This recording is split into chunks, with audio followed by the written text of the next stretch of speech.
അസ്ഹാബി മാല വെക്കുമ്പോ ചിന്തിക്കണം, എന്തെങ്കിലും പറഞ്ഞ് മനസ്സിലാക്കിയത്. അസ്ഹാബി എന്നോട് താമസിച്ചാൽ കന്നുചൂമി, അവർ നക്ഷത്രങ്ങളെ പോലെയാവും. എന്തുകൊണ്ട്? ഞാൻ മുനീറാണ്, പ്രകാശം കൊടുക്കാൻ കരുത്തുള്ളവൻ ഞാനാണ്. അപ്പോൾ എന്നോട് താമസിച്ചവര് ഒരു കേന്ദ്രത്തിൽ നിന്ന് വെളിച്ചം കിട്ടിയിട്ട് വെളിച്ചം പേറിയവരല്ലേ നക്ഷത്രങ്ങൾ. അതുകൊണ്ട് എന്നോട് താമസിച്ചവരിൽ നിന്ന് എന്നിൽ നിന്ന് പ്രകാശം കിട്ടിയിട്ടുണ്ടെന്ന് മുഹമ്മദ് മുസ്തഫ. അത് ആദർശ പ്രകാശമാണ്. അത് കഴിഞ്ഞ് അത് അവസാനത്തെ സ്വഹാബിയോടുകൂടെ ആദർശ പ്രകാശം അവസാനിച്ചു. ഇനി ഉണ്ടാകണ വിരോധമൊന്നുമില്ല. ഇനി അത് വേറെ മെമ്മോറാണ്ടൊക്കെ കൊടുത്തിട്ട് കിട്ടുന്ന ചില ഔലിയാക്കൾക്ക് കിട്ടിയേക്കാം. കിട്ടൂല എന്നല്ല, പക്ഷേ അത് ഭേദപ്പെട്ടത് കിട്ടുമെന്നല്ലാതെ അത് താവഴിയായി കിട്ടിക്കോളം എന്നില്ല. സിദ്ദീഖുൽ അക്ബർ റളിയല്ലാഹു അൻഹുവിന്റെ മക്കൾ, ഉമർ ഇബ്നുൽ ഖത്താബിന്റെ മക്കൾ, പേരമക്കളൊക്കെ പ്രകാശം കിട്ടിക്കോളും, അങ്ങനെയൊന്നുമില്ല. ആ ആദർശം ആ രൂപത്തിൽ വെളിവായാൽ കിട്ടിയേക്കും. എന്നാലോ വേറെ തരം പ്രകാശം മുസ്തഫ നബിയിൽ നിന്നുണ്ട്, മുഹമ്മദ് മുസ്തഫ. അത് ശരീരത്തിന്റെ ഭാഗമാണ്. ആ ശരീരത്തിന്റെ ഭാഗം ഖിയാമത്ത് നാൾ വരെ ആ കുടുംബ പരമ്പരയിൽ ആ പ്രകാശം നിലനിൽക്കും. അതിനാണ് അഹ്ലു ബൈത്തിൻ നബിയിൽ മുസ്തഫ. ഈ പ്രപഞ്ച സംവിധാനത്തിന്റെ എല്ലാ കയറും മുത്തുനബിയുടെ കയ്യിലാണ്. മുത്ത് മുഹമ്മദ് മുസ്തഫ സല്ലല്ലാഹു അലൈഹി വസല്ലം തങ്ങളുടെ കയ്യിലാണ്. ആ ഹബീബിലേക്ക് വരുന്ന രണ്ട് വഴികളുണ്ട്. ഒന്ന് ഹബീബിലേക്ക് വന്ന വഴിയുണ്ട്, ഒന്ന് ഹബീബിൽ നിന്നുള്ള വഴിയുണ്ട്. അതിന്റെ നടുവിലാണ് ഹബീബായ മുഹമ്മദ് മുസ്തഫ സല്ലല്ലാഹു അലൈഹി വസല്ലം. ഹബീബിലേക്ക് വന്ന ഒരു വഴിയുണ്ട്, പിന്നെ ഹബീബിൽ നിന്നുള്ള ഒരു വഴിയുണ്ട്. ഹബീബ് അള്ളാഹുവിന്റെ പ്രകാശമാണ്. അതല്ലാത്തൊരു പ്രകാശം ഭൂമിക്ക് ഇല്ല. അള്ളാഹുവിന്റെ പ്രകാശം ഹബീബായ മുഹമ്മദ് മുസ്തഫ. ഉറക്കെ പറയണം, മജ്ലിസിൽ വെറുതെ ഇരിക്കട്ടെ. ഹബീബായ മുഹമ്മദ് മുസ്തഫ സല്ലല്ലാഹു അലൈഹി വസല്ലം. ഖദ് ജാഅകും മിനല്ലാഹി നൂറുൻ വകിതാബും മുബീൻ. ഖദ് ജാഅകും മിനല്ലാഹി നൂറുൻ വകിതാബും മുബീൻ. നിങ്ങൾക്ക് പ്രകാശവും വന്നു, നിങ്ങൾക്ക് വേദഗ്രന്ഥവും വന്നു എന്നാണ്. ഇത് പ്രകാശം മുഹമ്മദ് മുസ്തഫയാണ്. ഉറക്കെ പറ, പുണ്യ മുഹമ്മദ് മുസ്തഫ. നൂറെന്ന് ചില സ്ഥലത്തുണ്ട്, മുനീർ എന്ന് ചില സ്ഥലത്തുണ്ട്. يا أيها النبي إنا أرسلناك شاهدا ومبشرا ونذيرا وداعيا إلى الله بإذنه وسراجا منيرا. പ്രകാശം കൊടുക്കുന്ന വിളക്കാണ് മുഹമ്മദ് മുസ്തഫ. ഒരിടത്ത് പ്രകാശം എന്നുണ്ട്, ഒരിടത്ത് പ്രകാശം കൊടുക്കുന്നത് എന്നുണ്ട്. മുഹമ്മദ് മുസ്തഫ. ഉറക്കപ്പറ, മുത്ത് മുഹമ്മദ് മുസ്തഫ. എല്ലാ പ്രകാശവും ഹബീബുമായി ബന്ധപ്പെട്ടതാണ്. അള്ളാഹ്ക്കൊരു പ്രകാശമേ ഉള്ളൂ. എല്ലാം പ്രകാശം പറഞ്ഞിടത്തൊക്കെ അല്ലാഹു സുബ്ഹാനഹു വ തആലയ്ക്കുള്ള പ്രകാശം ഏകവചനമാണ്. എവിടെയും പ്രകാശം ഏകവചനമാണ്. അലിഫ് ലാം റാ കിതാബുൻ അൻസൽനാഹു ഇലൈക ലിതുഖ്രിജൻ നാസ മിനൽ ളുലുമാതി ഇലൻ നൂർ എന്നാണ്. ഇരുട്ട് ബഹുവചനമാണ്, വെളിച്ചം ഏകവചനമാണ്. ഇരുട്ട് ബഹുവചനമാണ്, വെളിച്ചം ഏകവചനമാണ്. ചിന്തിക്കുക. അതേതാ വെളിച്ചമാ? വെളിച്ചം മുഹമ്മദ് മുസ്തഫയാണ്. ആ വെളിച്ചമില്ലെങ്കിൽ ആദമിന് പോലും ഇരുട്ടാണ് അലൈഹിസ്സലാം. ആ വെളിച്ചമില്ലെങ്കിൽ ആദമിന് പോലും അലൈഹിസ്സലാം ഇരുട്ടാണ്. وروي عن النبي صلى الله عليه وسلم أنه قال كنت نورا بين يدي الله عز وجل قبل أن يخلق آدم بألف عام يسبح الله ذلك النور وتسبح الملائكة بتسبيحه فلما خلق الله تعالى آدم ألقى ذلك النور في طينته. ബഹുമാനപ്പെട്ട മഹാനായ ഇമാം ഖസ്താലാനി തങ്ങൾ തന്റെ അൽബമാഹിബിൽ ഒരുപാട് ത്വരീഖിലൂടെ ഇത് വിശദീകരിച്ചിട്ടുണ്ട്. എന്റെ വകയല്ല. ഇവിടെ ഒരു താർക്കികമായ സ്റ്റേജുമല്ല. അതിന്റെ തർക്കം പറയേണ്ട ആവശ്യവുമില്ല. പറയേണ്ടി വന്നാ പറയാം. ഇത് ഇമാം ഖസ്താലാനി തങ്ങൾ തന്റെ അൽ മവാഹിബിൽ പറയുന്നതാണ്. ഇത് മങ്കൂസ് മൗലൂദ് അല്ലേ? മങ്കൂസ് മൗലൂദ് വെറുതെ അല്ല. അത് അൽ മവാഹിബ് പോലെ ബഹുമാനപ്പെട്ട സ്വഹീഹുൽ ബുഖാരിയെ വ്യാഖ്യാനിച്ച മഹാനാണ് ഇമാം ഖസ്താലാനി റളിയല്ലാഹു അൻഹു. ബഹുമാനപ്പെട്ടവരുടെ അൽ മവാഹിബിൽ അവർ പറയുന്നുണ്ട്, ഫഅഹ്ബതനി അല്ലാഹു ഫീ സുൽബി ആദം. ആ വെളിച്ചം അല്ലാഹു സുബ്ഹാനഹു വ തആല മഹാനായ സയ്യിദുനാ ആദം അലൈഹിസ്സലാം, അപ്പൊ ആദം നബിയിൽ നിക്ഷേപിച്ചു എന്നാണ് ആ വെളിച്ചം. മുത്ത് മുഹമ്മദ് എന്ന വെളിച്ചം മുഹമ്മദ് മുസ്തഫ.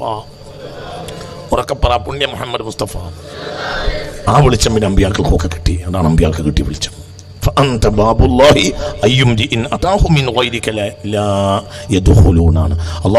അള്ളാഹുവിലേക്ക് പ്രവേശിക്കുന്ന ഒരൊറ്റ വാതിൽ മുഹമ്മദ് മുസ്തഫയാണ്.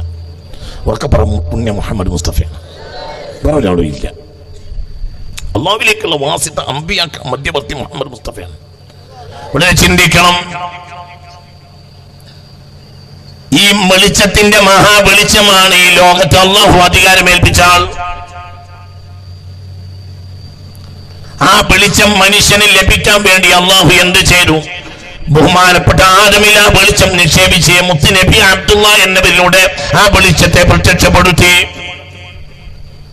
ഇതാ ഇത് ബഹുമാനപ്പെട്ട ജമാഅത്തുൽ ഉഖ്റയാണ്. ചില്ലറ ദിവസം കഴിഞ്ഞാൽ റജബ് ആരംഭിക്കും. എന്താ റജബിന്റെ പ്രത്യേകത? റജബിന്റെ ആദ്യ രാത്രിക്ക് ദുആയിൽ ഇജാബത്തുണ്ട് എന്ന് ഇമാം ഗസാലി തങ്ങൾ അടക്കം രേഖപ്പെടുത്തിയിട്ടുണ്ട്. ഇമാം അബൂ ത്വാലിബിൽ മക്കി തങ്ങൾ തന്റെ കൂത്തിൽ രേഖപ്പെടുത്തിയിട്ടുണ്ട്. അൽ-ലയാലിൽ ഫാളില എന്ന അധ്യായത്തിൽ കാണാം, ഒരു കൊല്ലത്തിൽ ഏറ്റവും പ്രധാനമായി ഉത്തരം കിട്ടുന്ന രാത്രികൾ 15 അതിൽപ്പെട്ട പ്രധാനപ്പെട്ട രാത്രി റജബ് 1 രാത്രിയാണ്. ഒരു കൊല്ലത്തിൽ ഉത്തരം കിട്ടുന്ന പ്രധാനപ്പെട്ട രാത്രികൾ 15 രാത്രിയാണ്. അതിൽ റമദാനിൽ 6 രാത്രിയും റമദാന്റെ പുറത്ത് 9 രാത്രിയുമാണ്. ശ്രദ്ധിക്കണം. ഒരു കൊല്ലം ഏറ്റവും പ്രധാനമായി ഉത്തരം കിട്ടുന്ന രാത്രികൾ 15. അതിൽ റമദാനിൽ 6, റമദാൻ കഴിഞ്ഞാൽ 9. ഇതാരൊക്കെ പറയുന്നുണ്ട്? ബഹുമാനപ്പെട്ട ഹുജ്ജത്തുൽ ഇസ്ലാം അബൂ ഹാമിദ് അൽ ഗസാലി റളിയല്ലാഹു അൻഹു പറ റളിയല്ലാഹു അൻഹു. പിന്നെയോ ബഹുമാനപ്പെട്ട അബൂ ത്വാലിബിൽ മക്കി തങ്ങൾ തന്റെ ഖൂത്തിൽ രേഖപ്പെടുത്തിയിട്ടുണ്ട്. അൽ-ലയാലിൽ ഫാളിലയിൽ മഹാന്മാരായ മുതസവ്വിഫീങ്ങൾ എല്ലായിടത്തും രേഖപ്പെടുത്തിയിട്ടുണ്ട്. ഇബ്നു അജീബ് റളിയല്ലാഹു അൻഹുവിനെ പോലെയുള്ള മഹാന്മാർ ഉദ്ധരിച്ചിട്ടുണ്ട്. അതിൽപ്പെട്ട ഒരു 9 രാത്രി റമദാന്റെ പുറത്ത്. അതിൽപ്പെട്ട രാത്രി ഏതാ? ഒന്ന് അവ്വലു ലൈലത്തിൻ മിൻ റജബ്, റജബിലെ ആദ്യത്തെ രാത്രിയാണ്. എന്താണ് റജബ് ആദ്യത്തെ രാത്രിയുടെ പ്രത്യേകത? റജബ് ആദ്യത്തെ രാത്രിയുടെ പ്രത്യേകത എന്ന് പറഞ്ഞാൽ അന്ന് അബ്ദുള്ള എന്നവർ ആമിന ബിൻത് വഹബിന്റെ വീട്ടിൽ കൂടി എന്നതാണ് പ്രത്യേകത. അപ്പോൾ പുണ്യ നബി സല്ലല്ലാഹു അലൈഹി വസല്ലം പ്രത്യക്ഷപ്പെടാൻ കാരണമായി മുഹമ്മദ് മുസ്തഫ. വളരെ ചിന്തിക്കണം. ആമിന ബിബി റളിയല്ലാഹു അൻഹയെ പെണ്ണായി ഭാര്യയായി സ്വീകരിച്ചിട്ട് ആ പെണ്ണുമായി ഒരു പുരുഷൻ തന്റെ മുറിയിൽ വാതിലടച്ച് കൂടുക എന്നതാണ് റജബിന്റെ പ്രത്യേകത. അതാണ് റജബിന്റെ പ്രത്യേകത. വളരെ ചിന്തിക്കണം. അത് ലോകത്തെ ഏറ്റവും പ്രധാനപ്പെട്ട രാത്രിയാണ്. അത് ഇന്നും അങ്ങനെയാണ്. ഇന്ന് ആമിന ബിബി ഇല്ല, ഒരു വഫാത്തായി. അബ്ദുള്ള എന്നവരില്ല, വഫാത്തായി. കുട്ടി ഗർഭത്തിലിരിക്കുമ്പോൾ തന്നെ ബാപ്പ വഫാത്തായി. പിന്നെ കുട്ടിയുടെ കുഞ്ഞുനാളിൽ ഉമ്മയും വഫാത്തായി 6-ാമത്തെ വയസ്സിൽ. അറിയൂലേ? മനസ്സിലാവണില്ലേ പറഞ്ഞത്? ചിന്തിക്കും. ആ വാപ്പയും വഫാത്തായി, ഉമ്മയും വഫാത്തായി. എന്നാലോ റജബ് 1 പ്രധാനമാണ്. എന്താണത്? അത് ആമിന ബീവി റളിയല്ലാഹു അൻഹയുടെ മുറിയിൽ അബ്ദുള്ള എന്നവർ അവരുടെ ഭർത്താവായി കയറിയിട്ട് വാതിലടച്ചു കൂടി എന്നതാണ് ആ രാത്രി പ്രത്യേകത. അപ്പോൾ എന്തുണ്ടായി? ലോകത്തെ വെളിച്ചം പുറത്തു വരാൻ കാരണമായി വെളിച്ചമാരാണ് മുഹമ്മദ് മുസ്തഫ. ഈ വെളിച്ചം എന്ന് തുടങ്ങിയതാണ് സയ്യിദുനാ ആദം അലൈഹിസ്സലാം. ആ വെളിച്ചം പിന്നെ ഭൂമിയിൽ 63 കൊല്ലം കാലം പ്രത്യക്ഷത്തിൽ നിലനിന്നു. ആ വെളിച്ചം വെളിച്ചമായി നിന്നു. അത് നൂറായിരുന്നു, മറ്റുള്ളത് മുനവ്വറായിരുന്നു. പ്രകാശിപ്പിക്കപ്പെട്ടത് ഇത് പ്രകാശം തന്നെ. അതുപോലെ ചിന്തിച്ചാലേ മനസ്സിലാകുള്ളൂ എന്താണ് ഖാജ എന്ന് മനസ്സിലാകണമെങ്കിൽ. ഖാജ എന്ന് പറഞ്ഞാൽ വെറുതെ എളുപ്പമുണ്ട്. ഖാജ വെള്ളം പറ്റിച്ചു, വെള്ളം പറ്റിച്ചില്ലെങ്കിൽ തന്നെ ഖാജല്ലേ. വെള്ളം വച്ചിട്ട് വറ്റിച്ചു എന്നുള്ളതൊന്നുമല്ല വലിയ വിവരം. അവരുടെ മഹത്വം എന്താണെന്ന് നമ്മൾ മനസ്സിലാക്കണം. അവർ ഹാജയായി എന്നുള്ളതാണ് അവരുടെ മഹത്വം. അവർ ബഖയ്യത്ത് മുഹമ്മദാണ്. ബഖയ്യത്ത് മുഹമ്മദാണ്. കറാമത്തെ ചില ഔലിയാക്കന്മാർ കാണിക്കും, ചില ഔലിയാക്കന്മാർ കാണിക്കൂല. കറാമത്ത് കാണിച്ച വലിയും കറാമത്ത് കാണിക്കാത്ത വലിയും നോക്കിയാൽ കറാമത്ത് കാണിക്കാത്ത വലിയ മോശമാവൂല. ചിലപ്പോൾ കറാമത്ത് കാണിക്കാത്ത വലിയ കറാമത്ത് കാണിച്ച വലിയനേക്കാൾ മഹാനായിരിക്കും. അതൊക്കെ ദുനിയാവിൻ്റെ നമ്മൾ വിചാരിച്ചൊന്നുമല്ല കാര്യങ്ങളുടെ കണക്ക്.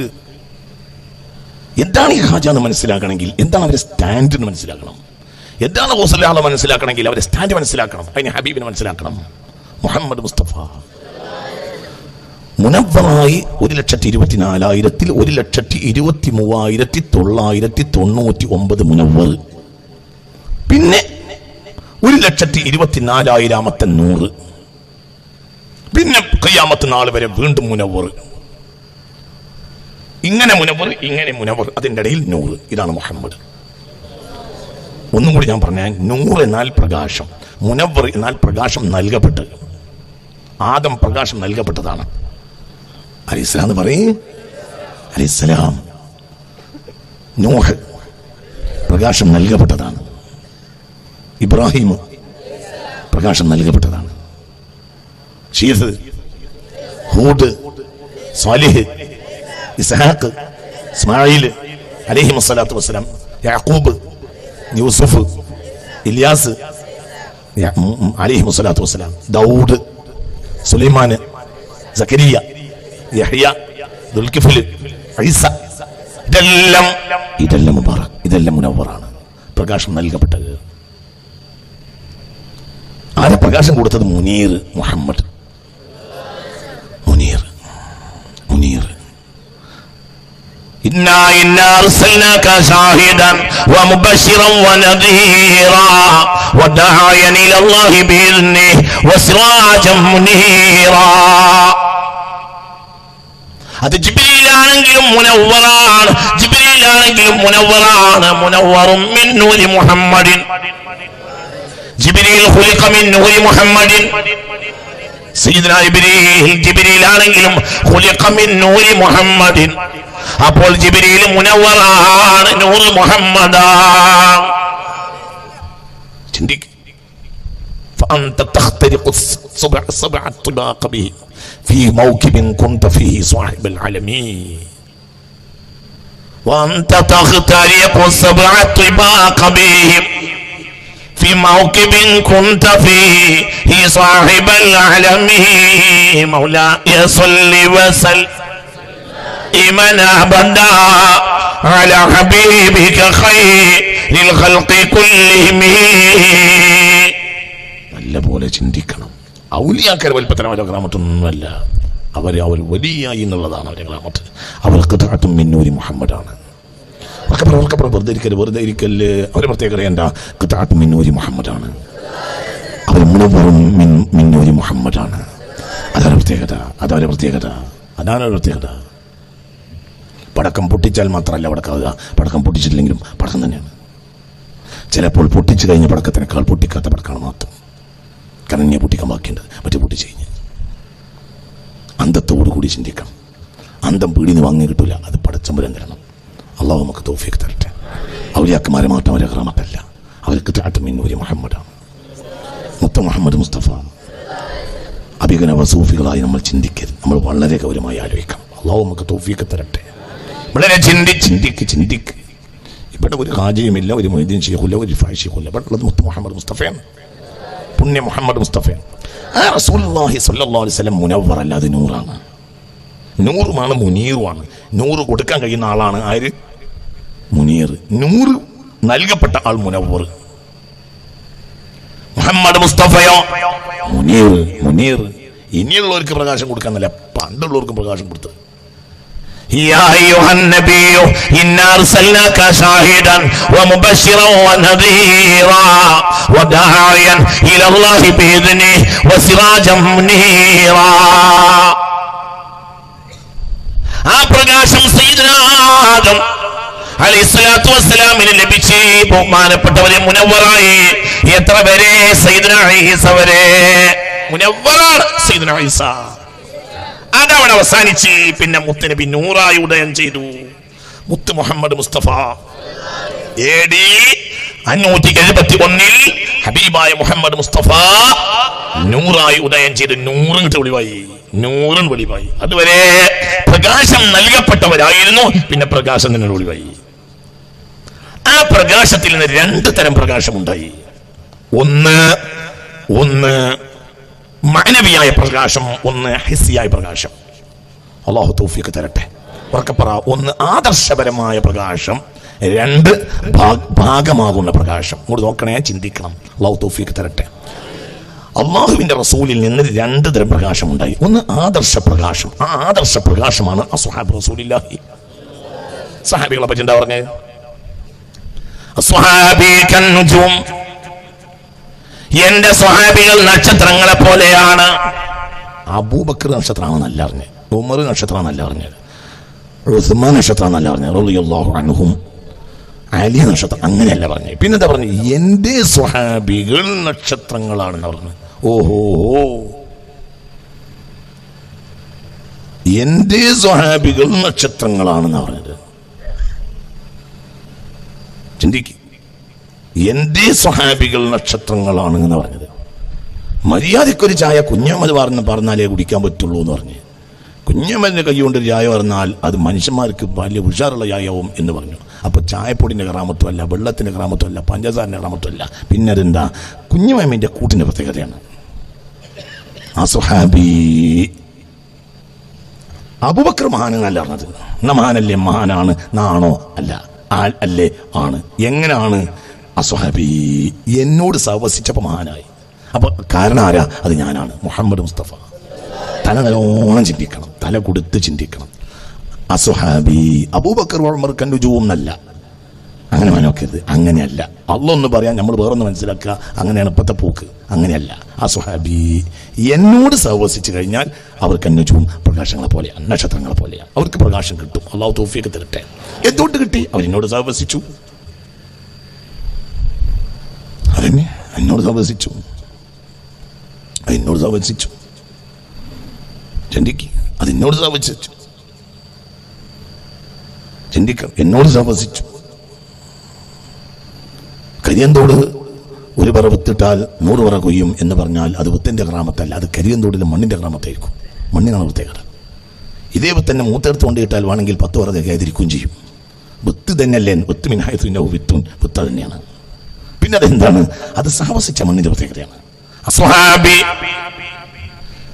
അസ്ഹാബി മാല വെക്കുമ്പോ ചിന്തിക്കണം, എന്തെങ്കിലും പറഞ്ഞ് മനസ്സിലാക്കിയത്. അസ്ഹാബി എന്നോട് താമസിച്ചാൽ കന്നുജൂമി, അവർ നക്ഷത്രങ്ങളെ പോലെയാവും.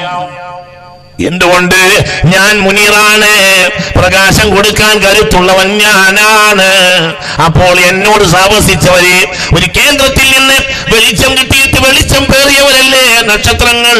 അതുകൊണ്ട് എന്നോട് താമസിച്ചവരിൽ എന്നിൽ നിന്ന് പ്രകാശം കിട്ടിയിട്ടുണ്ടെന്ന് മുഹമ്മദ് മുസ്തഫ. അത് ആദർശ പ്രകാശമാണ്. അത് കഴിഞ്ഞ് അത് അവസാനത്തെ സ്വഹാബിയോടുകൂടെ ആദർശ പ്രകാശം അവസാനിച്ചു. ഇനി ഉണ്ടാകണ ഇനി വിരോധമൊന്നുമില്ല. ഇനി അത് വേറെ മെമ്മോറാണ്ടൊക്കെ കൊടുത്തിട്ട് കിട്ടുന്ന ചില ഔലിയാക്കൾക്ക് കിട്ടിയേക്കാം. കിട്ടൂല എന്നല്ല, പക്ഷേ അത് ഭേദപ്പെട്ടത് കിട്ടുമെന്നല്ലാതെ അത് താവഴിയായി കിട്ടിക്കൊള്ളും എന്നില്ല. സിദ്ദീഖുൽ അക്ബർ റളിയല്ലാഹു അൻഹുവിന്റെ മക്കള്, ഉമർ ഇബ്നുൽ ഖത്താബിന്റെ മക്കള്, പേരമക്കളൊക്കെ പ്രകാശം കിട്ടിക്കോളും, അങ്ങനെയൊന്നുമില്ല. ആ ആദർശം ആ രൂപത്തിൽ വെളിവായാൽ കിട്ടിയേക്കും. എന്നാലോ വേറൊരു തരം പ്രകാശം മുസ്തഫ നബിയിൽ നിന്നുണ്ട്, മുഹമ്മദ് മുസ്തഫ. അത് ശരീരത്തിന്റെ ഭാഗമാണ്. ആ ശരീരത്തിന്റെ ഭാഗം ഖിയാമത്ത് നാൾ വരെ ആ കുടുംബ പരമ്പരയിൽ ആ പ്രകാശം നിലനിൽക്കും. അതിനാണ് അഹ്ലു ബൈത്തിൻ നബിയിൽ മുസ്തഫ. ഫാത്തിമ ബീവിയെ കെട്ടിക്കാനായി ഏകദേശം 15 വയസ്സോളായി ബഹുമാനപ്പെട്ട ഫാത്തിമത്തുൽ സഹ്റാ, ഫാത്തിമത്തുൽ ബത്തൂൽ, ഉറക്കപ്പറ മഹദിയായ ഫാത്തിമത്തുൽ ബത്തൂൽ റളിയല്ലാഹു അൻഹാ. ചിന്തിക്കും, ഫാത്തിമ ബീവിയെ കെട്ടിക്കാനായി ശ്രദ്ധിക്കണേ. അപ്പോൾ ബഹുമാനപ്പെട്ട സിദ്ദീഖുൽ അക്ബറിനോട് ആരോ പറഞ്ഞു, റസൂലുള്ളാഹി മകളെ കെട്ടിക്കണമെന്ന് ഉദ്ദേശിക്കുന്നുണ്ട്. അപ്പോൾ സിദ്ദീഖുൽ അക്ബർ ഹബീബ നബിയുടെ അടുത്ത് പോയി സല്ലല്ലാഹു അലൈഹി വസല്ലം. മെല്ലെ ഇങ്ങനെ കൂടി പകുതി ധൈര്യം ഉള്ളൂ, എന്നാലും ഇങ്ങനെ ധൈര്യം സംഭരിച്ച് മെല്ലെ ഞങ്ങൾ പറഞ്ഞ് എന്തേ വന്നതെന്ന് വെച്ചു. അപ്പോൾ പറഞ്ഞു, മോളെ കെട്ടിക്കണമെന്ന് നബി ഉദ്ദേശിക്കുന്നുണ്ട് എന്നിങ്ങനെ അവിടെ നിന്നും ഒക്കെ വിവരം കിട്ടി. അപ്പോൾ എനിക്ക് ഫാത്തിമ ബീവിയെ കല്യാണം കഴിക്കണമെന്ന് ആഗ്രഹമുണ്ട് എന്ന് പറഞ്ഞു. ആര്? സിദ്ദീഖുൽ അക്ബർ. ഫസക്കത്ത നബി സല്ലല്ലാഹു അലൈഹി വസല്ലം. നബി ഒന്നും വേണ്ടിയില്ല. നബി ഒന്ന് അങ്ങോട്ട് നോക്കി വേറെ എന്തൊക്കെ വർത്താനം പറഞ്ഞ് കുറച്ചു നേരം കഴിഞ്ഞു സിദ്ദീഖുൽ അക്ബർ എണീറ്റ് പോയി റളിയല്ലാഹു അൻഹു. പുറത്തിരിക്കുന്നുണ്ടായിരുന്നു ബഹുമാനപ്പെട്ട ഉമർ ഇബ്നുൽ ഖത്താബ് റളിയല്ലാഹു അൻഹു. എന്തുണ്ടായിന്ന് വെച്ച്, ഉണ്ടായതൊക്കെ ഉണ്ടായി എന്ന് പറഞ്ഞു. അപ്പോൾ ഉമർ ഇബ്നുൽ ഖത്താബ് റളിയല്ലാഹു അൻഹു ആരോ മൂപ്പിച്ചു. ഉമറിനെ ചിലപ്പോൾ അള്ളാഹുവിൻ്റെ റസൂൽ കെട്ടിച്ചു കൊടുക്കാൻ സാധ്യതയുണ്ട്. അങ്ങനെ മെല്ലെ ഉമർ ഇബ്നുൽ ഖത്താബ് റളിയല്ലാഹു അൻഹു പൊതുവെ ധൈര്യമുള്ള ആളുമാണല്ലോ മഹാനായ സയ്യിദുനാ ഉമർ ഇബ്നുൽ ഖത്താബ് റളിയല്ലാഹു അൻഹു. മെല്ലെ ശക്തി സംഭരിച്ച് വേറെ ഹബീബിന്റെ മുന്നിൽ പോയി, മുത്ത് മുഹമ്മദ് മുസ്തഫ. അപ്പോൾ ആരോ പോയി മെല്ലെ മെല്ലെ എൻ്റെ അങ്ങനെ അങ്ങനെ വന്ന് ആ ഭാഗത്തേക്ക് ഇങ്ങനെ വന്നപ്പോഴത്തെ റസൂലുള്ളാഹിക്ക് മുഖം തിരിച്ചു. മുത്ത് മുഹമ്മദ് മുസ്തഫ വിഷയം മാറ്റി. മുത്ത് മുഹമ്മദ് മുസ്തഫ വിഷയം അങ്ങനെ അങ്ങോട്ടും ഇങ്ങോട്ടും റസൂലുള്ളാഹി മാറ്റി. ഒന്നൊരു വേർതിരിച്ച് റസൂലുള്ളാഹി പറഞ്ഞില്ല സ്വല്ലല്ലാഹു അലൈഹി വസല്ലം. ഒന്നും കിട്ടിയില്ല, ഒന്നും മനസ്സിലായിട്ടും ഇല്ല, ഒരു തീരുമാനമൊന്നും ഉണ്ടായില്ല. പിന്നെ അവിടെ നിന്ന് ഇറങ്ങിപ്പോയി. അപ്പുറത്ത് കുറച്ച് ആളുകൾ ഇരിക്കുന്നുണ്ട്, എങ്ങനെ ഉണ്ടായിന്ന് വെച്ചു. ഉണ്ടായതൊക്കെ ഉണ്ടായിന്നാണ്. അപ്പോൾ വീട്ടിലേക്ക് കയറി വന്നു മഹാനായ അലി ബിൻ അബി ത്വാലിബ്. ഉറക്കപ്പറ സയ്യിദുനാ അലി ബിൻ അബി ത്വാലിബ് റളിയല്ലാഹു അൻഹു. അലി ബിൻ അബി ത്വാലിബ് റളിയല്ലാഹു അൻഹു വീട്ടിലേക്ക് കയറി വന്നപ്പോൾ ഒരു സഹോദരി, കുടുംബത്തിൽപ്പെട്ട സഹോദരി പറഞ്ഞേ, ഇങ്ങനെ നടന്നു അലിയെ, റസൂലുള്ളാഹിന്റെ മകളെ കല്യാണത്തിന് വേണ്ടിയിട്ട് പല ആളുകളും ആഗ്രഹിച്ചിട്ട് റസൂലുള്ളാഹിനോട് കല്യാണം അന്വേഷിച്ച് നടക്കുന്നുണ്ട്, നിനക്ക് കെട്ടിച്ചേരാൻ സാധ്യതയുണ്ട് എന്ന് ചോദിച്ചു നോക്ക്. അപ്പോൾ അലി ബിൻ അബി ത്വാലിബ് റളിയല്ലാഹു അൻഹു പറഞ്ഞു, ഞാൻ ചോദിക്കില്ല, ഇന്നീ സിഫറുൽ യദൈനി, എന്റെ പ്രത്യേകത തന്നെ എന്റെ കയ്യിൽ 10 വയസ്സല്ല എന്നുള്ളതാണ്. അപ്പൊ നാട്ടിലെ ആളുകൾ മുഴുവനും ഹബീബായ നബിയോട് ഒരു ബന്ധം സ്ഥാപിക്കാൻ ആഗ്രഹിച്ച് നടക്കുന്ന കാലത്ത് ഒന്നുമില്ലാത്ത എനിക്ക് ഹബീബായ നബി കെട്ടിച്ചേരില്ല, ഞാനത് ചോദിക്കൂല. എന്നാലും ചോദിച്ചു നോക്ക്, എന്റെ കയ്യിൽ മഹറിന്റെ വരെ പൈസ ഒന്നുമില്ല, നീ ചോദിക്ക്, നീ ചോദിച്ചാൽ പരിഹാരം ഉണ്ടാവും. ചില കുടുംബത്തിൽപ്പെട്ട സഹോദരിമാരും മറ്റും മഹാനായ സയ്യിദുനാ അലിയുൽ മുർത്തള, വർക്കപ്പറ സയ്യിദുനാ അലിയുൽ മുർത്തള റളിയല്ലാഹു അൻഹു ബഹുമാനപ്പെട്ടവരോട് മെല്ലെ മെല്ലെ പറഞ്ഞ്, സഹാനായ അലിയുൽ മുർത്തള തങ്ങളോട് പറഞ്ഞു, ബഹുമാനപ്പെട്ടവർ എന്ത് ചെയ്ത്? അലി റളിയല്ലാഹു അൻഹു ധൈര്യമില്ല, നേരെ ഹബീബായ നബി സല്ലല്ലാഹു അലൈഹി വസല്ലമയുടെ തങ്ങ മുന്നിൽ പോയി. എന്നിട്ട് ഫാത്തിറ ജലീസ, തല തൂക്കിട്ട് ഇങ്ങനെ ഇരുന്ന്, മലക്ക് എന്റെ പറ്റി ഒന്നും മിണ്ടുന്നില്ല. സയ്യിദുനാ അലി, എന്തേ മലക്ക്, എന്തേ നിനക്ക് പറ്റിയത്? തല നോക്കിട്ടിരുന്ന്.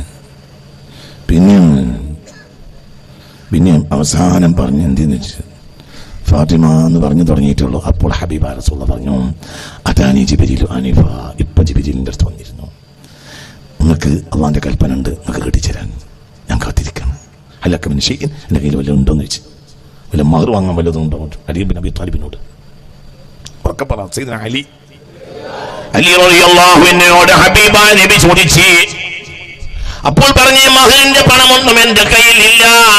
അപ്പോൾ മഹറിന്റെ പണം ഉണ്ടാകാനുള്ള വഴിയും ഹബീബ് തന്നെ ഉപദേശിച്ച് അങ്ങോട്ട് പറഞ്ഞ് കെട്ടിച്ചു കൊടുത്ത് അലിയുൽ മുർത്തള റളിയല്ലാഹു അൻഹുവിന്. എന്താ കാരണം? അതിനൊരു കാരണമുണ്ട്. എന്താണ് കാരണം എന്നറിയോ? എന്താ ഒരു കാരണം?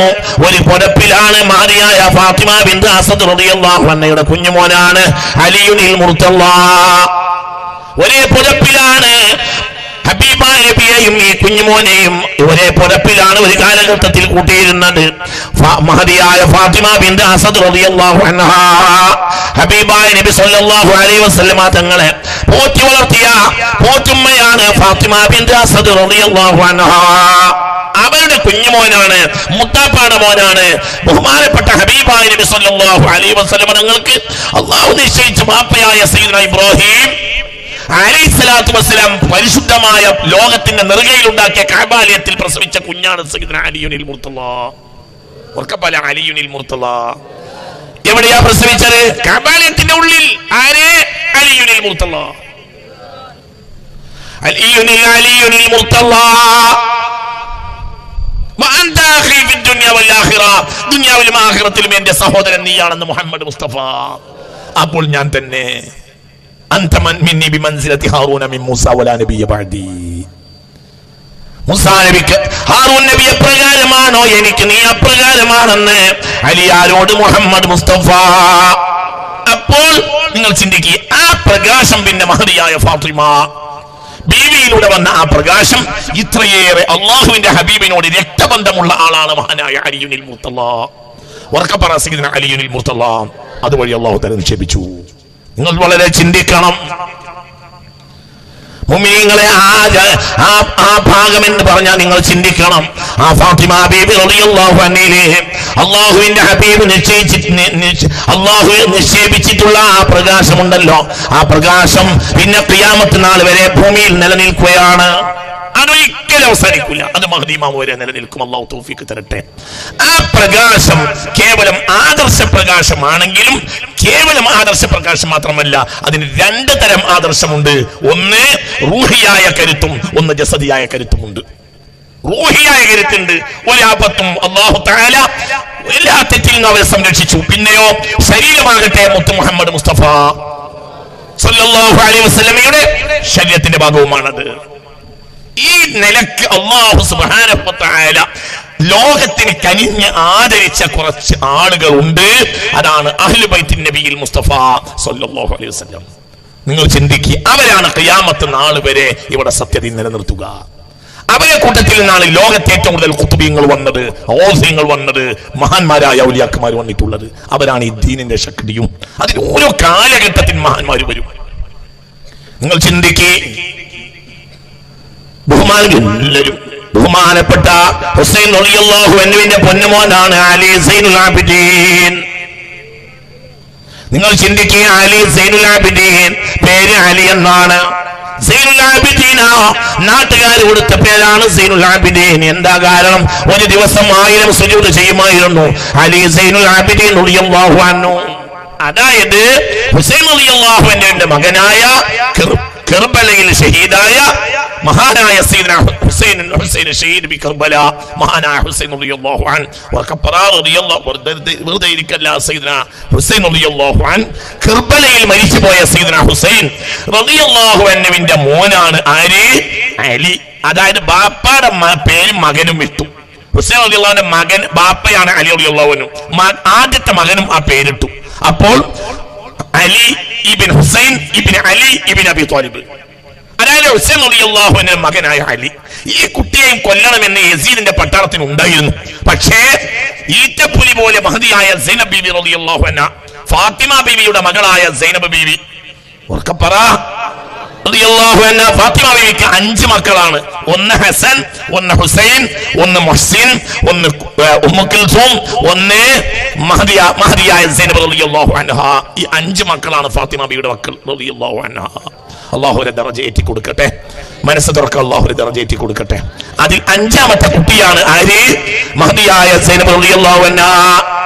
കർബലയിൽ 61 ഹിജറ 61 കർബല നടക്കുന്നത്. ഈ കർബലയിൽ ഈ കുട്ടിയെയും എടുത്തുകൊണ്ട് ഓടുകയാണ് സൈനബ് ബീവി റളിയല്ലാഹു അൻഹ. അതായത് അമ്മായി ഹുസൈൻ റളിയല്ലാഹുവിന്റെ പെങ്ങളാണ് സൈനബ് ബീവി.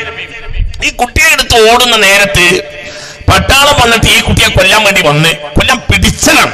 അപ്പോൾ ഒരൊറ്റ പിടിച്ച് മാർവിടത്തിലേക്ക് ഇങ്ങോട്ട് പിടിച്ചു മഹദിയായ സൈനബ് ബീവി റളിയല്ലാഹു അൻഹ. എടോ യസീദിന്റെ കാവൽക്കാരാ, നിനക്ക് യസീദിന്റെ വേണ്ടിയിട്ട് ഹബീബ റസൂലുള്ളാഹിന്റെ മക്കളെ കൊല്ലാൻ നടക്കുന്നവനെ, ഹബീബ റസൂലുള്ളാഹിന്റെ മക്കളെ ചോര കുടിച്ചിട്ട് ഇപ്പോഴും നിനക്ക് ദാഹം തീർന്നില്ലേ എന്ന് ആക്രോശിച്ചു സൈനബ് ബീവി റളിയല്ലാഹു അൻഹ.